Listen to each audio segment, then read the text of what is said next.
दंगे बढ़वाने का काम करता है। ये देखिए जी न्यूज है, दंगे भड़काने का काम करने का काम दुनिया में नंबर 1 चैनल। हिंदू मुसलमान का दंगा करवाना हो इस चैनल में संपर्क करो। इस चैनल को पूरे देश ने बर्बाद कर रखा है। नमस्कार, हिंदुस्तान वी हिंदुस्तान न्यूज में आपका स्वागत है। जिस समय किसान आंदोलन चल रहा था उसी समय अचानक से कई बड़े बड़े मीडिया हाउस जैसे कि जी न्यूज कह लें या और इंडिया टीवी कह लें, इनके पत्रकारों का इस चैनल का विरोध होना शुरू हो गया था। कहीं भी ये पत्रकार, बड़े बड़े चैनल के पत्रकार अपने चैनल की माइक आईडी हटा करके सिर्फ और सिर्फ कैमरे के साथ पत्रकारिता करनी, उन्होंने माइक के साथ पत्रकारिता करनी उन्होंने शुरू कर दी। आखिर कौन वो व्यक्ति थे जिन्होंने किसान आंदोलन के दौरान मीडिया के खिलाफ लोगों को भड़का दिया, जी न्यूज के खिलाफ भड़का दिया, बड़े बड़े मीडिया चैनल्स के खिलाफ लोगों को भड़का दिया और लोग इनको पकड़ के पूछने लगे गोदी मीडिया हो गया। इस पर ज्यादा बातचीत करने के लिए वही शख्स जिन्होंने इस चिंगारी में, इस आग में कहा जाए पहली चिंगारी का काम किया, उधम सिंह हमारे साथ है। उधम सिंह जी, वी हिंदुस्तान न्यूज में आपका हार्दिक स्वागत है। नमस्कार सर, नमस्कार। आपका भी बहुत बहुत शुक्रिया। क्यों किसानों को आपने, या कहा जाए देश में अन्य जगह भी लोगों को आपने मीडिया के खिलाफ ही भड़का दिया? जी न्यूज के पत्रकारों को लोग पकड़ रहे हैं, बड़े बड़े चैनल के पत्रकारों को लोग पकड़ रहे हैं, पत्रकारों से मतलब क्यों, ऐसी क्या नाराजगी और दुश्मनी आपकी? देखिए मनीष जी, पत्रकारों से मेरी को ना कोई दुश्मनी है और ना ही मेरे अंदर कोई इस तरह की मीडिया को लेकर गलत धारणा। मैं आपको बता दूं कि जब किसान आंदोलन हुआ था, तो किसान आंदोलन जब हो रहा था तो किसानों को लेकर जो मीडिया है, जो अभी वर्तमान में जो मीडिया है, उसमें कुछ मीडिया हाउसेस गलत चीज़ों को लोगों के सामने प्रस्तुत कर रहे थे। किसानों को लेकर एक धारणा लोगों में बना रहे थे कि किसान चोर हैं और किसान गलत हैं, नकली किसान हैं या आतंकवादी हैं, खालिस्तानी हैं, ये पाकिस्तान से आए हुए लोग हैं। ऐसी बहुत सारी बातें जब होने लगी तो कहीं ना कहीं मन बड़ा दुख होता था, क्योंकि मैं भी किसान परिवार से हूँ और मेरी पृष्ठभूमि मैं भी किसान की रही है। मेरे दादा, मेरे पिताजी आर्मी में थे, लेकिन वहाँ से रिटायर होने के बाद उन्होंने भी खेती की।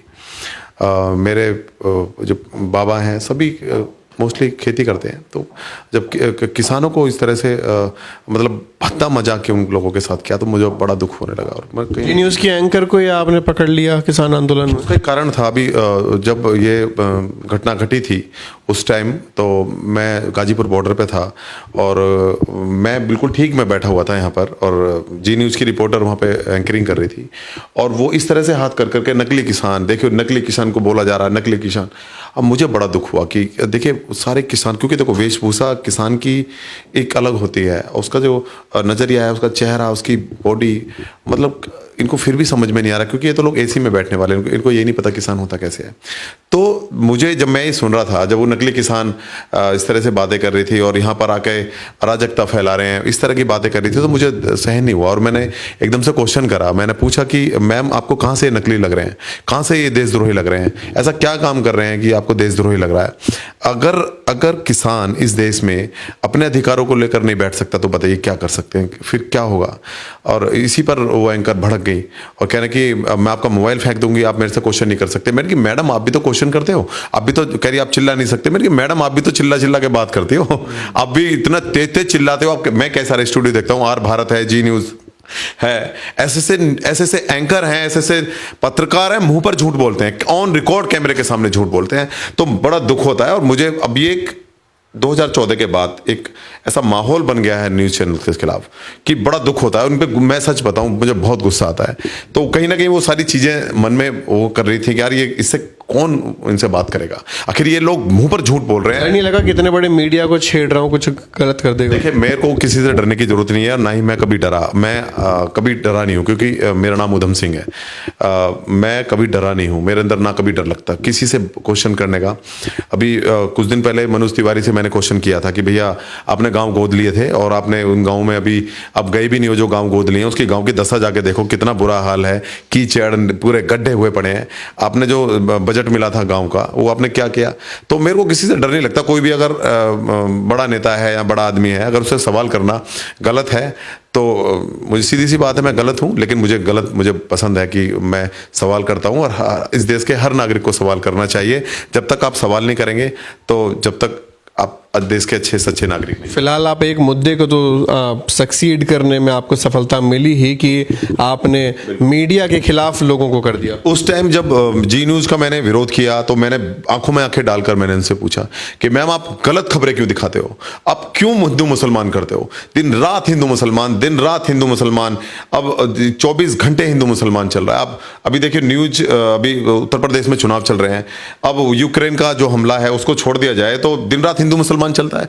अब पूरे देश में आप चले जाइए, आप हम क्या एक पत्रकार से क्या उम्मीद करते हैं। मुसलमान तो एपीजे अब्दुल कलाम भी थे ना। बिल्कुल, देखो एपी अब्दुल कलाम की, जब बीजेपी वाले बोलते हैं कि जो लोग हैं कि भाई हम तो एपीजे अब्दुल कलाम की इज्जत करते हैं, अरे भैया कहाँ इज्जत करते हो आप, सारे मुसलमानों को गाली देते हो आप।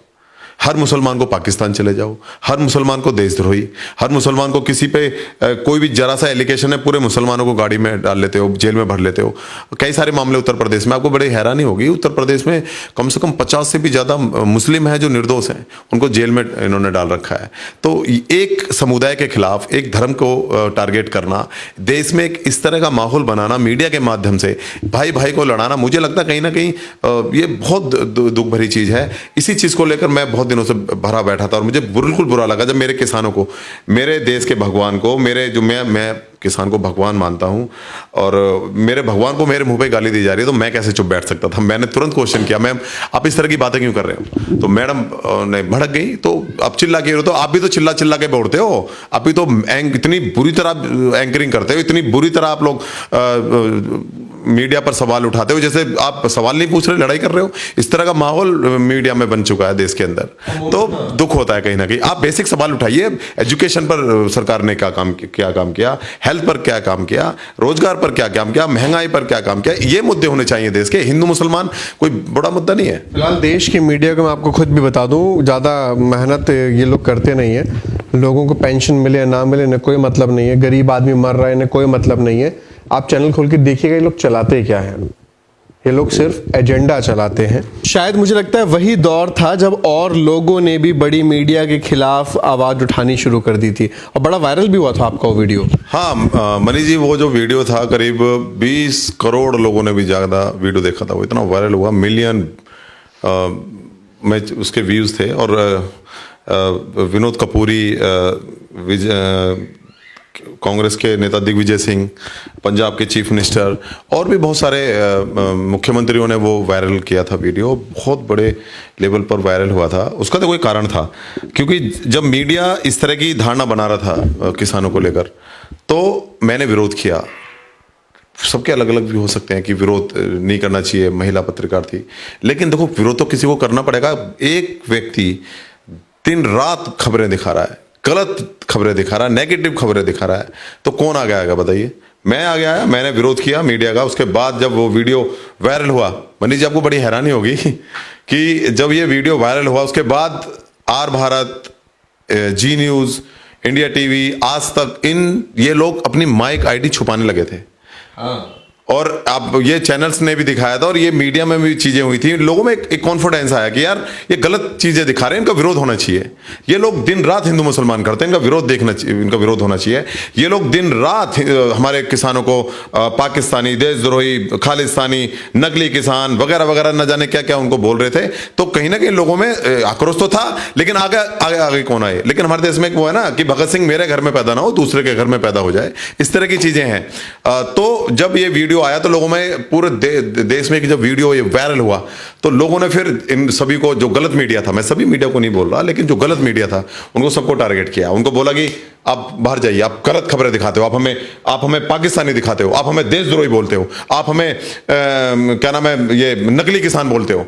इस तरह के जब लोगों ने एक उनका लोगों में आया और इनका विरोध हुआ। फिर ये लोग अपनी आदर्शों से बाज नहीं आए, इन्होंने अपनी माइक आईडी छुपा के ऐसे करके जनता में घूमते थे। फिर भी लोगों ने पहचाना कि भाई आई कार्ड दिखाओ। अच्छा, आई कार्ड दिखाओ। हाँ बिल्कुल, उन्होंने बोला आई कार्ड दिखाओ। अब एक जंतर मंतर पे घटना हुई थी, जी न्यूज का पत्रकार था। जी न्यूज के पत्रकार ने वो हिंदू मुसलमान कर रहा था कि मुसलमान इस देश को बर्बाद कर देंगे, मुसलमान ही क्यों आतंकवादी होते हैं, इस तरह की बातें कर रहा था। मैं सुन रहा था, मैंने कि भाई ये बताओ, दिन रात आप हिंदू मुसलमान करते हो, दिन रात हिंदू मुसलमान, दिन रात हिंदू मुसलमान, तुम्हें शर्म नहीं आती क्या? हिंदू मुसलमान के अलावा देश में बहुत बड़े बड़े मुद्दे हैं, उस पर बात क्यों नहीं करते? तो वो वीडियो भी वायरल हुआ था। जी ये जंतर मंतर का था दिल्ली का, उसमें कभी ऐसा नहीं हुआ कि यही सब पत्रकार दोबारा कहीं मिले हों और आपको देख के भाग गए हों? ऐसा हुआ कि एक बार की घटना मैं आपको बताऊं मनीष जी, बड़ी हास्यास्पद है। एक बार जंतर मंतर पे जब मेरा वीडियो वहाँ पर एक वायरल हुआ था जंतर मंतर पे कि वो मुसलमानों को लेकर बहुत गलत धारणा बना के इस तरह की न्यूज़ दिखा रहा था। मैंने उसको बोला, वहाँ के सारे लोगों ने सपोर्ट किया और वो पत्रकार को वो भागना पड़ा, वहाँ से भाग गया। उसकी माइक आईडी मैंने छीननी थी, उस माइक आईडी मैंने बोल के मैंने कि ये जी न्यूज़ दिन रात हिंदू मुसलमान करता, दिन रात इसको हिंदू मुसलमान के अलावा कुछ नजर नहीं आता, देश में नफरत भर दी, भाई को भाई से लड़ा दिया इस जी न्यूज़ ने। तो वो वीडियो आने के बाद उसका काफ़ी लोगों ने उसको सराहा कि बिल्कुल ठीक बोल रहा है। मेरे पक्ष में काफ़ी लोग आए और मेरे को बोला कि भाई आप बहुत अच्छा कर रहे हैं।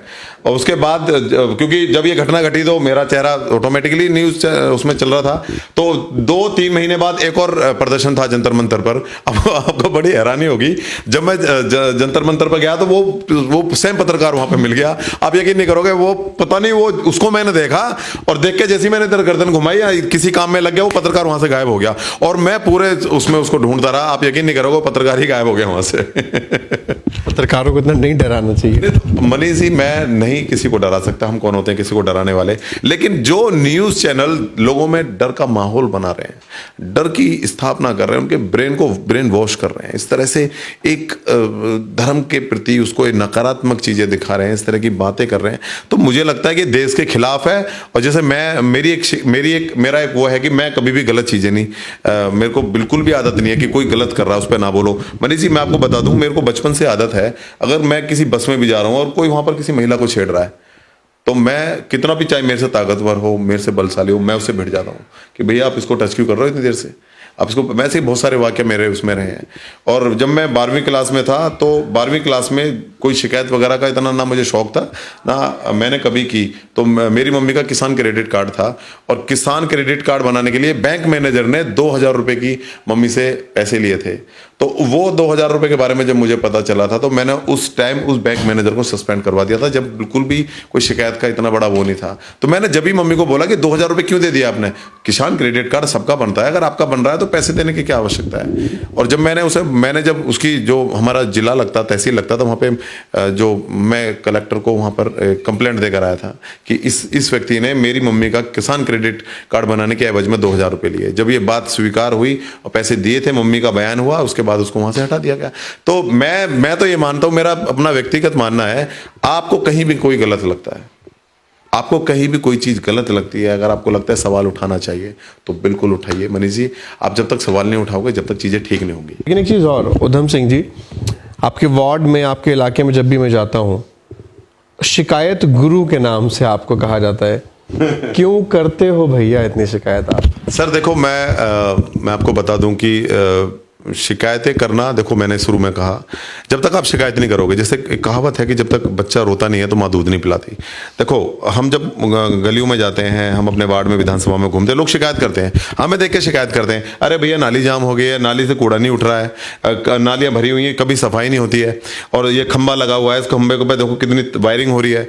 तो देखने के बाद शिकायत करते हैं। और जब मैं लोगों को बोलता हूँ कि ठीक है ये कमी है, तो आप एक काम कीजिए कि आप मेरे को लिखित में शिकायत दीजिए। कोई भी लिखित में शिकायत देने के लिए तैयार नहीं है। तो मुझे बड़ा दुख होता है कि बहुत कम लोग डरते हैं। लोग, समस्याएं सबकी हैं, आप सब घरों में चले जाइए और सबसे पूछिए कि भाई हर आदमी की कुछ ना कुछ समस्या है, और उनसे कहो कि आपकी समस्याएं हैं तो आप मुझे लिखित में दो। कोई लिखित में देने के लिए तैयार नहीं है। तो मेरा मानना, जो भी लिख के देता है, देखो इस देश में, मैं उस देश के सबसे अच्छा और श्रेष्ठ नागरिक उसी को मानता हूं जो शिकायत करता है। आप जब तक शिकायत नहीं करोगे, सिस्टम की शिकायत नहीं करोगे, अपने स्कूल की शिकायत नहीं करोगे, अस्पताल की शिकायत नहीं करोगे, नेता की शिकायत नहीं करोगे, तो ये चीजें ठीक कैसे होंगी? आप मेरे घर में मान लीजिए कोई पंखा है और मेरे बच्चे ने बोला पापा पंखा बिल्कुल भी नहीं चल रहा है, बिल्कुल धीरे चल रहा है, जब तक उसने मुझे नहीं बताया तो मैं कैसे उस पंखे को ठीक कर दूंगा? तो कहीं ना कहीं बताना पड़ता है, जो चैन है उसको, चैन जब भी तो आगे बढ़ेगी। अब लोगों की शिकायतें होती हैं सब चीज़ों को लेकर, अब राशन विभाग है, पेंशन विभाग है, स्कूल है, हेल्थ है, हमारे MCD के डिपार्टमेंट हैं, हमारे बहुत सारे डिपार्टमेंट हैं। अगर आप लोगों को कहीं इसमें असुविधा हो रही है, दिक्कत है, परेशानी है, तो आप निम्नलिखित विभाग में शिकायत करो। अगर वहां पर देखो ये राइट है, शिकायत करना भी मैं मानता हूं मेरा मौलिक अधिकार है। अगर आपको कहीं कमी लगती है, कहीं दिक्कत परेशानी आती है, तो आपको उसमें उस विभाग में शिकायत करनी चाहिए, ये आपका मौलिक अधिकार है। इतनी शिकायत कर चुके हैं आज तक? मैं अब तक 18,000 से भी ज्यादा शिकायतें 18,000 से ज्यादा शिकायत? हाँ मनीष, मैं 2000 PGMS से, दिल्ली पब्लिक ग्रीवेंस कमीशन, एक दिल्ली का पोर्टल है और जो दिल्ली सरकार उसको चलाती है। इस पोर्टल पे जो शिकायतें होती है आसानी से उस डिपार्टमेंट पे जाती हैं, और उस डिपार्टमेंट का जो उच्च अधिकारी होता है वो नीचे के कर्मचारी से बोलता है कि भैया ये शिकायत है, आपने ये इस पे काम क्यों नहीं किया? तो जब तक शिकायत नहीं करोगे तो कर्मचारी कब होता है? अब कोई शिकायत ही नहीं आएगी तो कर्मचारी आराम से बैठा हुआ है, सब बढ़िया है। बिल्कुल। अब उसके पास शिकायत आई है तो उसको बताओ मेरे को भाई 10 कंप्लेंट है और मुझको निपटानी है। अगर वो 10 कंप्लेंट उसके पास आई है, उसको नहीं निपटाएगा तो उसको वो फिर ऊपर का अधिकारी उसकी रेल बनाएगा। तो एक चैन है, जब तक हम शिकायत नहीं करेंगे सिस्टम सुधरेगा नहीं। तो शुरुआत में जब मैं इस सिस्टम से जुड़ा, जब मैंने शिकायतें की, मैं आपको बता दूं मेरे 200 से ज़्यादा मैंने ITI लगा रखे हैं। ITI मेरे पे शुरू में नहीं लगानी आती थी, लेकिन मैंने सीखी।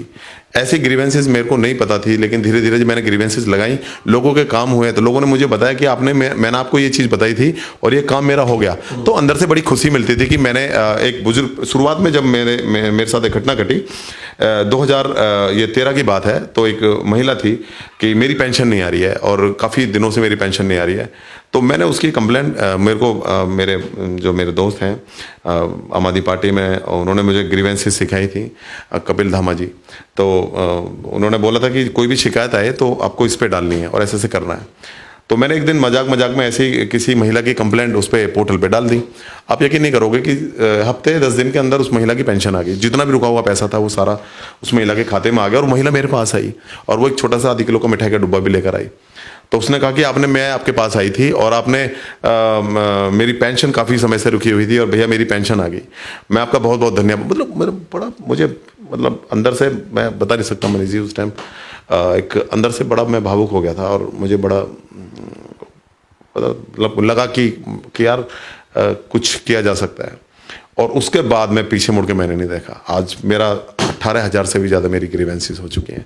उसके बाद जो भी आदमी मेरे को लगता है कि जो भी सवाल उठाता है, चाहे वो सरकार पे सवाल उठाए, सिस्टम पे सवाल उठाए, कहीं पर भी किसी भी विभाग में सवाल उठाए, मैं तुरंत उसे बोलता हूँ शिकायत दो, मैं उस पर कार्रवाई करूँगा। आपको एक चीज़ और बता दूँ, उत्तर प्रदेश, मध्य प्रदेश, हरियाणा, बिहार, झारखंड और कई सारे राज्यों में, ऐसा नहीं है मैं दिल्ली में ही मैंने ग्रीवेंसेस किए हैं, पूरे देश में लगभग राज्यों में मैंने ग्रीवेंसेस किए हैं। और आपको बड़ी हैरानी होगी कि उन सभी ग्रीवेंसेस पर, शिकायतों पर अमल हुआ है, कार्रवाई हुई है। कई सारे गांवों में मैंने सड़क बनाई है, स्कूलों में टीचर नहीं थे, टीचर की भर्ती कराई है। कई सारे गांवों में प्रधान मनरेगा का पैसा खा गया था, चक्रोड़ जो गांव में होता है उसका पैसा खा गया था, और सारा मैंने रिकवर करवाया वहाँ के जो खंड विकास अधिकारी से। अब क्योंकि RTI लगने के बाद देखो, आप जब शिकायतें करते हो तो आपके पास सबूत होना चाहिए। सबूतों के आधार पर आप डिपार्टमेंट को भेजो, मजबूर हो जाता है कार्रवाई करने के लिए। लेकिन आप वर्बली कोई भी किसी को बोल दोगे, देखो शिकायतें तो सबकी हैं, लेकिन आपके पास तथ्य हैं, आपके पास सबूत हैं। अगर वो सबूत आप अच्छी तरह से डिपार्टमेंट को भेजते हो और उन्हें आप बोलते हो कि देखो जी यहाँ पर ये गलत हो रहा, तो मुझे पूरा विश्वास है कि मजबूर हो जाता है अधिकारी उस पर कार्रवाई करने के लिए। तो मैंने उत्तर प्रदेश में बहुत सारे काम किए हैं ग्रीवेंसेस के थ्रू, मध्य प्रदेश, झारखंड, राजस्थान, तुम्हारा ये बिहार, कई सारे राज्यों में, जो क्योंकि आपको पता ही दिल्ली में सभी वर्ग का, सभी क्षेत्र का, सभी राज्यों का आदमी रहता है। तो जब शिकायतें हुई तो जब किसी की शिकायत हो जाती है तो वो दूसरे तीसरे बंदे से बोलता है, अरे भाई तेरा काम नहीं हो रहा, जा उधम सिंह के पास जा। तो वो आता है कि वो शुरू में तो उसका मन ऐसे होता है, चल शिकायतें तो सबसे करते हैं, क्या होगा, काम कर लेगा। लेकिन जब वो मेरे को शिकायत करता है कि मेरा ये इस विभाग ने काम नहीं किया, और जब मैं उसे जो हमारा पोर्टल है उस पर भेजता हूँ, उस पर कार्रवाई होती है तो उसको एक अंदर से कॉन्फिडेंस होता है, और जब वो मुझे आके बताता तो मुझे तो बड़ा मजा आता। तो ऐसे ही शुरुआत हुई, चीज़ें बढ़ती चली गई। एक बार तो हमने इतना ज़्यादा एक अभियान चलाया, हमने लोगों को अवेयर किया, लोगों को बताया कि शिकायत करना आपका अधिकार है, शिकायत कीजिए। अगर आपको लगता है कि आपको यहाँ पर दिक्कत आ रही है, आपको यहाँ पर परेशानी आ रही है, तो आप बिल्कुल आप लोग सवाल कीजिए उन अधिकारियों से, उस सिस्टम से, उस विभाग से। अगर कार्रवाई नहीं करेगी तो मुझे बताना। लोगों में कॉन्फिडेंस पैदा हुआ, लोगों ने इस पर कहीं ना कहीं उनके अंदर आया, और लोगों ने जब शिकायतें दी, लिखित में शिकायतें दी, तो आज ये है कि ये सफ़र 18,000 से ऊपर का हो गया है। और मुझे बड़ा खुश होता है, मैं अब तो इतना ज़्यादा हर विभाग में, हर प्रशासन में इतने सारे लोगों से मेरी जान पहचान इतनी सारी लोगों से हो गई है, चाहे वो उनका डर समझ लो कि भाई इसका नहीं सुनी तो कंप्लेन आ जाएगी, नहीं सुनोगे तो कंप्लेंट कर देगा। तो एक मेरा एक माहौल बन चुका है कि जैसे मुझे बोलना है कि भाई ये लाइट खराब हो गई है फलाने खंबे की, तो मुझे शिकायत करने की जरूरत नहीं है, उसे पता है कि भाई शिकायत कर देगा, कंप्लेंट नहीं है। अभी आपको पता होगा 2016 में हमारे यहाँ एक वीर सावरकर हॉस्पिटल है, उसमें आपको मैं बताऊं बड़ी हैरानी की बात है, उसमें 7.5 करोड़ की दवाइयाँ पर मैंने एक जांच करवाई थी, जिसके एमसीडी में जो वहाँ के एमसीडी कमिश्नर थे, एडिशनल कमिश्नर थे, मुझे नाम याद नहीं है, तो 7.5 करोड़ की दवाइयाँ मैंने बिल्कुल, क्योंकि वो उन दवाइयों की एक्सपायरी डेट हो गई थी। ये 2016 का मामला है। 2016 में 7.5 करोड़ की दवाइयाँ मैंने एमसीडी के इन हॉस्पिटलों को, जितने भी एमसीडी के हॉस्पिटल हैं सबसे डंप कराई थी। और एमसीडी कमिश्नर ने मुझे बुलाया था और उन्होंने बोला था कि हमने 7.5 करोड़ की दवाइयाँ डंप की हैं, उनको ज़मीन में गाड़ दिया उनको, क्योंकि वो दवाइयाँ सारी एक्सपायरी हो गई थी। और ये बहुत बड़ा, क्योंकि इस टाइम हमें नहीं पता था, और ये बहुत बड़ा मामला था उस टाइम 2016 में। और 2016 में वो दवाइयाँ सारी रिकवर की गई, सारी एमसीडीज, जितने स्कूल एमसीडी के अस्पताल हैं, डिस्पेंसरियाँ हैं, और वो सारी दवाइयाँ एक्सपायर होने के बाद भी उन अस्पतालों में आसानी से मिल रही थी, जो अपने में बहुत बड़ा अपराध था। और इस पर तो जो कंपनियां थी या जो अधिकारी लिप्त थे, लेकिन वो इस तरह इसका मामला हुआ कि वो सारी चीज़ें दब गईं और कहीं से इतना ज़्यादा वो नहीं मिला। लेकिन मेरे लिए बहुत बड़ी उपलब्धि थी कि एमसीडी कमिश्नर थे उस टाइम के, उन्होंने मुझे बुलाया और वो सारी मेरी बुलाने के बाद वो सारी सीज की और मुझे दिखाया कि इतनी दवाई और जो भी कंपनी इनको बना रही है उनको सबको उन्होंने शॉकआउट नोटिस जारी किए थे। ये सारी प्रक्रिया हुई थी, लेकिन उस टाइम मेरे को इतना ज़्यादा चीज़ें नहीं थी कि इसको बड़े लेवल पर भी हम लोग लेकर जा सकते हैं। तो ऐसी बहुत सारी घटनाएं हुई हैं, कई सारी ज़मीनें हम लोगों ने खाली करवाई हैं। जमीनें भी खाली कराई हैं? ज़मीनें खाली करवाई हैं, एक अवैध तरीके से कई लोगों ने कब्जा किया हुआ था, और एमसीडी में मैंने शिकायत करके एनजीटी ने उनको चालान भेजे, उन पर बुलडोजर से खाली कराया। बहुत सारे अचीवमेंट हैं। और देखो मैं, मनीष जी, मेरी एक आदत है, जब मैं कहीं जाता हूँ, जैसे मैं डीटीसी में गया, तो मैं डीटीसी में बैठने के बाद देखता हूँ कि कंडक्टर किस तरह का व्यवहार कर रहा है, वो सवारी को किस तरह से ट्रीट कर रहा है, ड्राइवर किस तरह का काम कर रहा है, बस में बैठने वाले लोग जो मार्शल्स हैं वो कैसे, अगर मुझे लग रहा है कि मार्शल सही से काम नहीं कर रहा, कंडक्टर सही से टिकट नहीं बांट रहा, ड्राइवर अपनी धुन में चला रहा है गाने बजा के मोबाइल पे, मैं उसकी कंप्लेंट मार दूंगा। क्योंकि मैं जहाँ भी गलती देखता हूँ मैं बिल्कुल भी नहीं बख्शता। मैं ये नहीं देखता गलती मुझे आगे बताएगी कि गलती, तभी शिकायत गुरु कहा जाता है। बिल्कुल। मेरे को अगर मैं रास्ते में भी आ रहा हूँ और कोई वहाँ पर गलती कर रहा है तो मैं उसको जरूर नोट डाउन करता हूँ और सिस्टम को उसको बताता हूँ। शुरू से आप आंदोलनकारी थे, दिल्ली में आंदोलन हुआ उससे जुड़े, और आज आम आदमी पार्टी में एक पद पर भी हैं। मैं चाहूँगा अपनी एक भूमिका बताएं, किस प्रकार से आंदोलन में जुड़े और आज क्या पद लेके चल रहे हैं, शुरू से बताएं अगर। मनीष जी, मैं आपको बता दूं, शुरुआत में जब क्योंकि करप्शन को लेकर मैंने आपको बता दिया, मेरा शुरू से ही गलत चीज़ें बर्दाश्त नहीं है। तो अन्ना आंदोलन हुआ तो मैं भी चाहता था कि यार एक देश में कैसी सरकार बने। इन नेताओं ने पूरे देश को चूस के फेंक लिया, इतना ज़्यादा करप्शन किया, पूरा देश ही खाली कर दिया इन लोगों ने। जब वो दौर था, जब ये आंदोलन हुआ तो उसमें कॉमनवेल्थ, अन्ना आंदोलन, पहले घोटाले हुए थे, कॉमनवेल्थ घोटाला हुआ, कोयला घोटाला हुआ, 2G घोटाला हुआ, 3G घोटाला हुआ, उसके बाद कोयला घोटाला हुआ, कई सारे बड़े बड़े घोटाले हुए जिसमें कई हजार करोड़ रुपए के घोटाले हुए, 3-3 लाख 2-2 लाख करोड़ के घोटाले हुए। जब ये CAG ने रिपोर्ट दिखाई तो बड़ा बुरा लगा कि देश में इतना करप्शन हो रहा है और सारी सरकारें चुप हैं। तो उस टाइम में अन्ना आंदोलन हुआ, करप्शन को लेकर एक मूवमेंट जारी हुआ देश में, दिल्ली में ये आंदोलन हुआ और हम इस आंदोलन से जुड़े।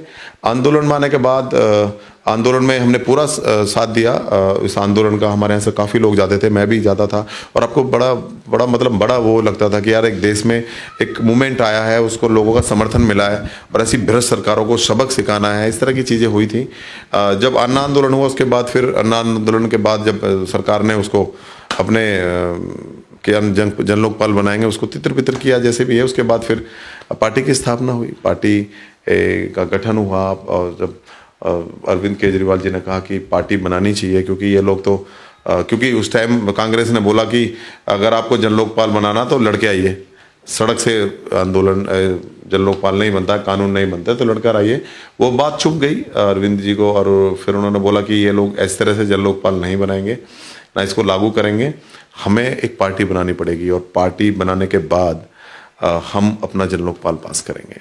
और फिर ये पार्टी की स्थापना हुई, हम लोग पार्टी से जुड़े, पार्टी के फॉर्म में आपको बताऊं मैं फाउंडर मेंबर हूं, पार्टी की जब स्थापना हुई जब से हूं, और आज तक पार्टी के साथ हूं। आज तक पार्टी के साथ हैं। और अगर अब आप बात करें कि आपने शायद एक चुनाव भी लड़ा था अपने वार्ड में, वो क्या चुनाव था आम आदमी पार्टी को लेकर के? हाँ मनीष जी, 2017 में मैंने एमसीडी का इलेक्शन लड़ा था। उस दौरान एक आपको पता होगा हमारी पार्टी में कपिल मिश्रा हुआ करते थे। कपिल मिश्रा गलत टिकट अलॉट हुए थे उस टाइम, 5-6 लोगों के टिकट कपिल मिश्रा के कहने पर हुए थे, वो अलॉट हुए थे। तो इसकी शिकायत जब मैंने पार्टी में की कि कपिल मिश्रा गलत लोगों को टिकट दे रहा है, ऐसे लोगों को टिकट दे रहा है कि जो मतलब उन पे पार्टी के जो शुरू के कार्यकर्ता हैं, शुरू के लोग हैं, उन पर ध्यान ही नहीं दिया जा रहा। तो उस टाइम दिल्ली प्रदेश अध्यक्ष दिलीप पांडे हुआ करते थे। मैंने दिलीप पांडे को जब बात बताई, आशीष तलवार जी उस टाइम थे, उनको मैंने बताई, गोपाल राय जी को मैंने बताई कि ये चीज़ें गलत हो रही हैं, इनको देखो। और उन्होंने मेरी बात सुनी, और कुछ टिकट, जब ये बात मुख्यमंत्री अरविंद केजरीवाल को पता चली कि इस तरह से गलत टिकट पार्टी में दिए जा रहे हैं, तो उस पर जरूर कार्रवाई हुई, और पार्टी ने मेरे आग्रह पर, मेरे कहने पर उस टिकट को वापस किया, और टिकट वापस होने के बाद मुझे वो टिकट मिला। क्या परफॉर्मेंस रही थी आपके उन चुनाव में? देखो उस टाइम क्या हुआ कि जब हमारा काफ़ी देखो, चुनाव लड़ने का एक क्रांतिकारी होना और एक चुनाव लड़ने में दोनों अंतर हैं। मैं क्रांतिकारी पृष्ठभूमि से जुड़ा हुआ हूँ और इमोशनल हूँ थोड़ा सा, और हमें नहीं पता था कि राजनीति में झूठ बोला जाता है, लोगों को बरगलाया जाता है, ये सारी चीज़ें हैं। मैं एक सच्चे रास्ते पर चला था, जो मुझे अरविंद जी ने सिखाया, जो मेरी पार्टी की विचारधारा है, और सभी को साथ लेने की थी। मैं अपनी विचारधारा के अकॉर्डिंग चुनाव लड़ा। मैंने कोई भी ऐसा गलत तरीका नहीं अपनाया जिससे कि चुनाव को इन्फ्लुएंस किया जाए, चुनाव को अपने पक्ष में किया जाए। जो भी मेरे प्रोटोकॉल थे चुनाव लड़ने के, वो सारे प्रोटोकॉल मैंने फॉलो किए, और मैं तीसरे नंबर पर आगा। मेरे को 5600 समथिंग वोट मिले थे, और मैं खुश हूँ कि जनता ने मुझे इतना प्यार दिया। और निगम के चुनाव में 5600 वोट अगर आपने लिए, तो मुझे लगता है कि एक बहुत बड़ी अचीवमेंट भी कही जाएगी, क्योंकि उस समय निगम में एमसीडी में आम आदमी पार्टी का बहुत ज़्यादा कोई खास रोल था भी नहीं। एमसीडी में हम उस टाइम पहली बार चुनाव लड़ रहे थे। आपको मैं बताऊं, 2017 का एमसीडी का, आम आदमी पार्टी का पहला चुनाव था, तो इतना ज़्यादा नहीं था। हमारा विधायक भी नहीं था उस टाइम, बीजेपी का विधायक था, और इस तरह का माहौल उस टाइम 2017 में, इस तरह का माहौल था हिंदू मुसलमान का देश में, पीक पे माहौल चल रहा था उस टाइम कि बीजेपी ही हिंदू है, बीजेपी के लोग वोट देने वाले ही हिंदू हैं। अब यकीन नहीं करो, जब मैंने इलेक्शन लड़ा तो बीजेपी के लोग हाथ ऐसे दिखा दिखा के हिंदू को जिताना है, हिंदू को जिताना है, इस तरह के मूवमेंट चल रहे थे, इस तरह की बातें चल रही थी। पता नहीं कि आप कौन है?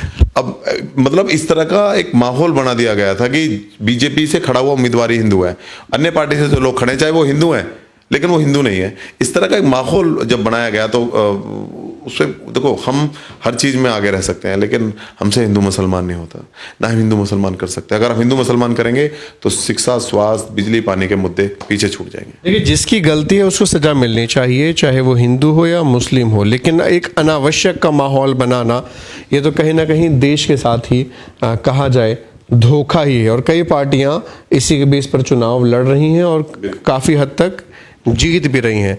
लेकिन अगर मैं बात करूं, आप एक प्रत्याशी रहे और तीसरे नंबर पे पार्टी को लाना एक बड़ी अचीवमेंट भी है। उसके बाद कितने चुनाव आपने लड़वाए और क्या एक्सपीरियंस आपका रहा?